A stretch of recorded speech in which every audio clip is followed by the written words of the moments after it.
और आज सर मैं बड़े गर्व के साथ कहता हूं कि जब 14 में सरकार आई तो माननीय प्रधानमंत्री जी ने मुझे कानून मंत्री बनाया था, तो फाइल आई कि सर का जवाब फाइल करना है, सुप्रीम कोर्ट डांट लगा रहा है।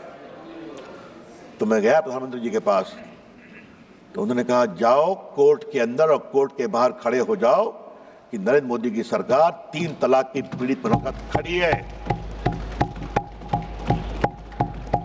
सर आज मैं all India Muslim personal law के बारे में कुछ कहना चाहता हूं, बोर्ड के बारे में। सुप्रीम कोर्ट में जब 3 तलाक के मामले की सुनवाई चल रही थी तो all India Muslim personal law board ने कहा कि आप फैसला मत करिए, हम एक निकाहनामा बनाएंगे और पूरे देश में घुमाएंगे कि निकाह करते समय 3 तलाक नहीं दोगे, ये शर्त रखोगे। सर याद करिए, कानून बना, इसी all India Muslim personal law board ने पूरे देश में 3 तलाक के खिलाफ एक बहुत बड़ा आंदोलन करने का, उकसाने का काम किया। ये भी, और ये लोग सब लोग खड़े हो गए, सब लोग खड़े हो गए। सर तीसरा मामला, धारा 370 की समाप्ति का, यही बिल आया था ना सर, माननीय गृह मंत्री बैठे हैं ना, हिम्मत दिखाई थी ना, सब लोग एक थे ना। देश टूट जाएगा, देश में आग लग जाएगी। आज 370 समाप्त हो गया, आज कश्मीर का विकास हो रहा है, जम्मू का विकास हो रहा है, पूंजी निवेश हो रहा है। और सर याद करिए, अभी जो चुनाव हुआ है, एक भी बूथ पर रिपोल नहीं हुआ जो उमर अब्दुल्ला की सरकार बनी है। जहां पाकिस्तानी झंडे लहराते थे, आज वहां लाल चौक में तिरंगा लहराता है और भारत माता की जय बोलते हैं। सर ये बात मैं क्यों बोल रहा हूं? सर ये बात मैं क्यों कह रहा हूं? सर मैंने 86 से 20 तक की कहानी बताई। स्वर वही है, सुर वही है, तलखी वही है, चाहे संशोधन लाओ वक्फ में, चाहे लाओ 370 में। तो हम ये भी कहना चाहते हैं कि अब ये नहीं चलेगा, और बड़ी जिम्मेदारी से कहना चाहता हूं। सर एक सवाल उठाने की इच्छा होती है, वोट बैंक के लिए देश कहां तक जाएगा? क्यों जाना चाहिए? सर आप याद करिए, मैं कहना चाहता हूं सीए पर क्या क्या तूफान खड़ा किया गया। आप जो बाहर से हिंदू थे, सिख थे, क्रिश्चियन थे, उनको भारत लाया गया, उसका कोई असर हिंदुस्तान के मुसलमानों पर नहीं था, फिर भी तूफान खड़ा किया गया। और आज फिर खड़ा करने की कोशिश की जा रही है। सर अच्छा जरा आप शांत। अरे धर्मेंद्र जी कभी तो हमको सुन लिया कीजिए, अखिलेश जी सुनते हैं, आप नहीं सुनते, यही समस्या है। सुनिए सर, इससे जुड़ा एक और बड़ा सवाल है सर, और वो सवाल मैं उठाना चाहता हूं। मुस्लिम जमात इस देश के लोग हैं, जितना हिंदुओं का उतना आपका है, कोई शक नहीं है। लेकिन मुस्लिम जमात के आदर्श कौन होंगे? क्या मुस्लिम जमात के आदर्श वोटों की दलाली करने वाले, सौदागरी करने वाले होंगे? अगर ये है तो ये देश को स्वीकार नहीं होगा। हम बहुत विनम्रता से कहना चाहते हैं, मुस्लिम समाज के आदर्श होंगे मौलाना अबुल कलाम आजाद, डॉक्टर एपीजे कलाम, अब्दुल हमीद, अशफाकुल्लाह खान, रसखान, कबीर, मलिक मोहम्मद जायसी। जब मोहम्मद शमी फास्ट बॉलिंग करके आउट करता है, पूरा देश ताली बजाता है। और जब सानिया मिर्जा टेनिस में भारत का नाम ऊंचा करती है, हम सभी खुश होते हैं। ये तय करना पड़ेगा। हमें लगा था कि 25-30 साल के बाद वोटों की सौदागरी कुछ बंद होगी, लेकिन अभी तक बंद नहीं है। कभी तो आप लोग निकलिए उससे बाहर। ये देश बदल रहा है और उनकी संख्या देख रहे हैं। कांग्रेस कहां थी, कहां चली आई? अखिलेश जी देखिए आप। और सर एक बात और मैं आज बताना जरूरी है सदन के स्मृति के लिए, राजीव गांधी को 400 सीट मिली। शाहबानों में वो इन लोगों के सामने झुके, उसके बाद आज तक कांग्रेस को बहुमत नहीं मिला। याद करिए आप, देश की हवा कहां बह रही है समझिए अखिलेश बाबू। और हमको आप इतना आलोचना करते हैं, नरेंद्र मोदी जी को एक बार पूर्ण बहुमत मिला, दूसरी बार पूर्ण बहुमत मिला। आप लोगों ने संविधान का कुछ मिसलीड करके धोखाधड़ी करके यूपी में कुछ गड़बड़ किया, जनता को समझ में आ गया तो हरियाणा जिता दिया, फिर आपके महाराष्ट्र जिता दिया, फिर दिल्ली जिता दिया और अब बिहार भी जिताने वाले, निश्चित रहिए आप।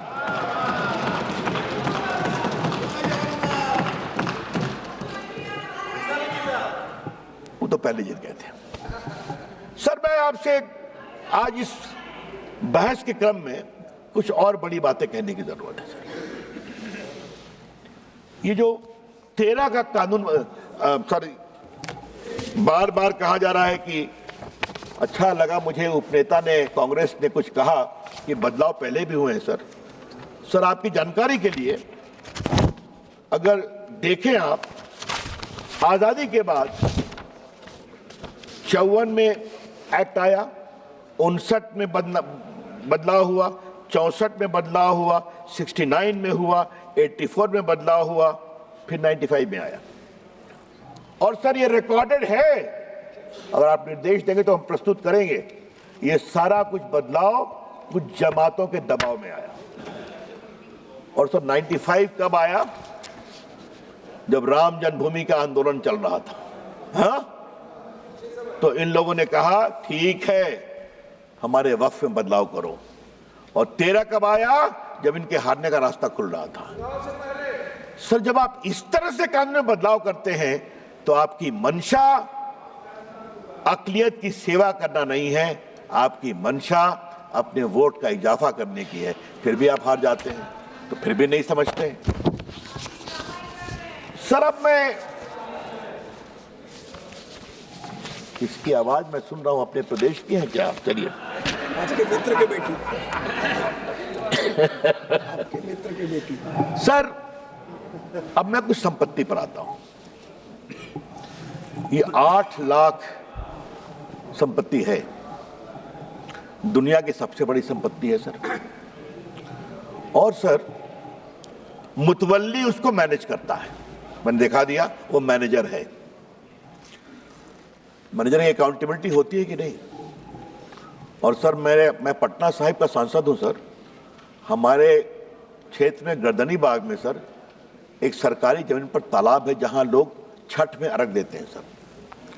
हाई कोर्ट में सरकार ने कहा कि यह सरकारी जमीन है और वहां से 5-7 किलोमीटर दूर एक कब्रिस्तान है, 1920 का रिकॉर्डेड। कुछ लोग कहते हैं ये हमारा वक्फ है, हर बार छठ में खड़े हो जाते हैं। फतवा में यही काम किया।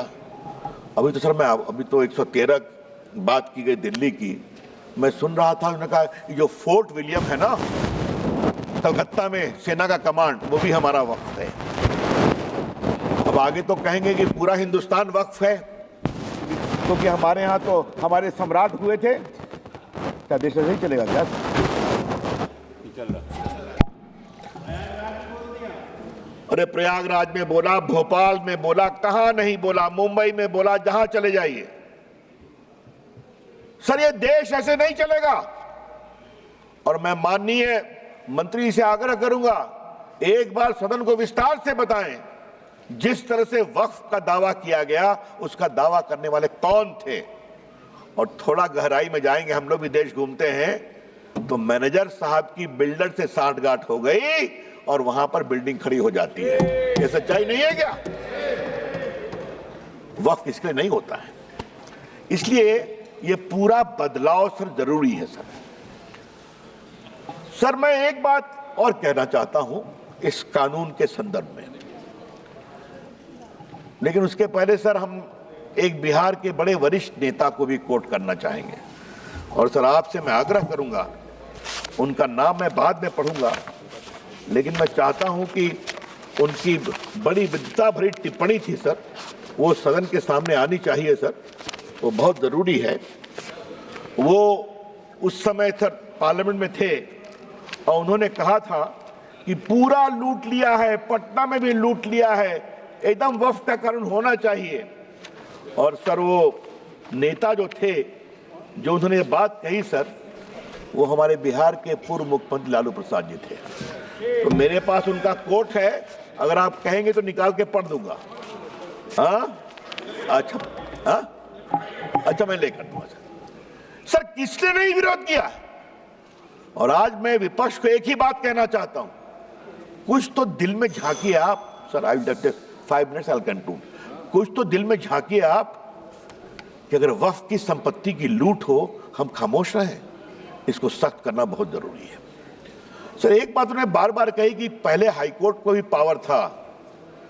High court did not have any direct power. High court चाहे तो कॉल फॉर कर सकता है या कोई कंप्लेन कर सकता है। लॉ में कोर्ट जाना मना था, और ट्राइब्यूनल ने कैसे कैसे काम किया ये भी आप जानते हैं। तो आज यहां पर कोर्ट में भी आप जा सकते हैं, और मैं माननीय मंत्री जी को सलाह दूंगा। मैं 2-3 ट्राइब्यूनल की कहानी जानता हूं। कृपया करके ट्राइब्यूनल ठीक ठाक चले, सिर्फ सेटिंग गेटिंग नहीं हो। यह भी बहुत जरूरी है कि ट्राइब्यूनल में ईमानदारी से फैसला होना चाहिए। सर मैं आपसे इसलिए कहता हूं, ये जो बार बार आज कह रहे हैं, मैं इनसे एक सवाल पूछूंगा, मैं चाहूंगा कांग्रेस के भी जवाब दे इसको। आज क्रिश्चियन समाज क्यों दुखित है कि वो चाहते हैं वक्फ में बदलाव हो? पूरे भारत के क्रिश्चियन समाज, केरला के क्रिश्चियन समाज, the Christian community and the churches are very very disturb by the encroachment of their property under the garb of Waqf. तो उनको लगता है बदलाव जरूरी है। अखिलेश जी, आपको भी कभी सोचना ही पड़ेगा, कभी आपको भी सोचना ही पड़ेगा। हा? जिस तरह चल रहा है, उत्तर प्रदेश में भी बहुत से क्रिश्चियंस हैं आपके लखनऊ के आसपास, मालूम है ना आपको? अच्छा चलिए सर, 2-3 बिंदु बस देके अपनी मैं बात समाप्त करूंगा सर। नंबर 1, आप इस बिल का विरोध करते हैं तो क्यों करते हैं? इसका जवाब नहीं दे रहे।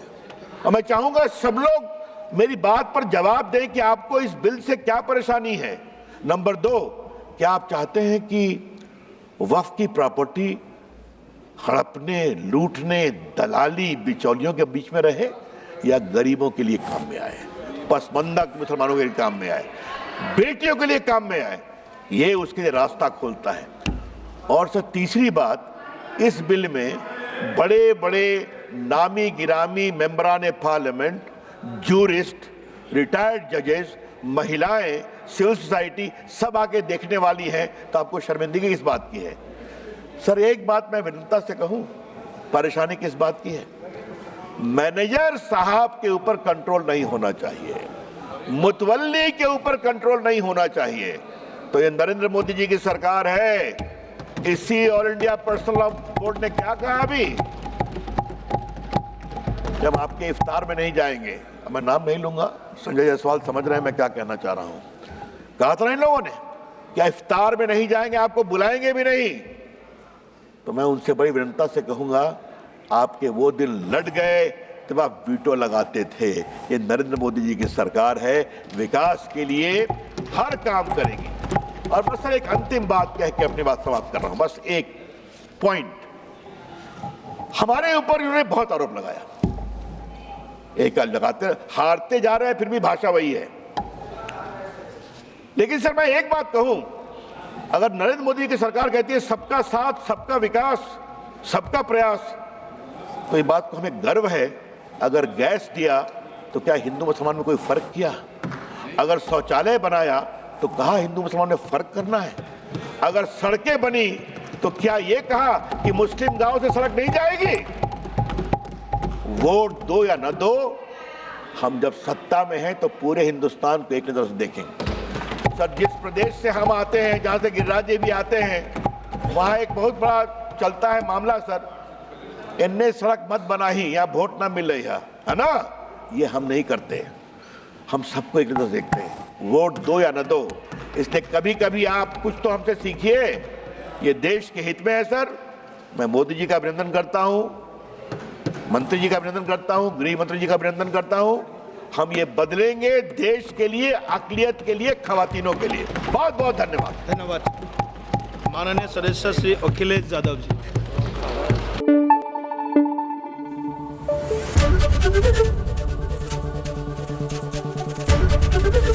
एबीपी न्यूज आपको रखे आगे।